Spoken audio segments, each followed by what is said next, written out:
আবার একটা রান্নার ভিডিও নিয়ে চলে আসলাম। দেখো পটলের দরমা করবো আজকেই ফার্স্ট টাইম। আমি এখনও সেরকম পারি না করতে, আজকে করবো। দেখো পটলটাকে এই করে নিয়েছি। আর দেখো এখানে পটলের যে বীজগুলো বের করে নিয়েছি, একটু সর্ষে দিয়ে আর একটু কাঁচা লঙ্কা দিয়ে এটা পেস্ট করে নেবো। চলো আজকে আমার নিজের মনের মতন আমি রান্না করি।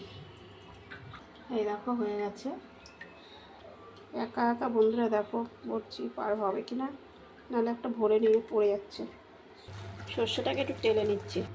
এই দেখো বন্ধুরা আমার ছেলে বউ ভরে দিচ্ছে, আমি অতটা ভালো পারি না, প্রথমেই বললাম। এই দেখো পটলে সব ভরা হয়ে গেছে, পটলটা একটু হালকা ভেজে নেবো। আর এই দেখো মশলা নিয়েছে, এখানে পেস্ট করে নেবো। এই দেখো আমার ছেলে বউ রান্না করে দিচ্ছে, এটা পটলটা ভাজা দিলে। এই দেখো মশলাটা দিয়ে দিল, পটলটা দেখো হালকা করে ভেজে নিয়েছে। এই দেখো একটুখানি লবণ দিয়ে দিলাম, একটু হালকা হলুদ দিয়ে দিলাম। এই দেখো বন্ধুরা কষানোটা হয়ে গেছে, পটলটা দিয়ে দিলাম।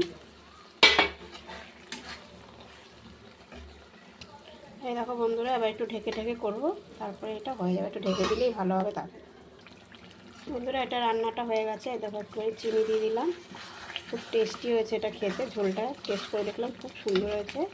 আর এই দেখো একটু ঘি দিয়ে দিলাম, আর একটু নাড়াচাড়া দিয়ে তারপর নামিয়ে দেবো। এরপরে ইচ্ছা আছে শিখে গেলাম তো, এরপরে একটু পনির দিয়ে করবো। রান্নাটা হয়ে গেছে, একটু কাঁচা লঙ্কা দিয়ে দিলাম পাকা পাকা দেখে। এটা রান্নাটা হয়ে গেছে, এবার নামিয়ে দেবো। এই দেখো বন্ধুরা রান্নাটা হয়ে গেছে, কালারটা দেখেছো খুব টেস্টি হয়েছে। তোমরা কিন্তু অবশ্যই রান্না করে খেয়ে দেখবে।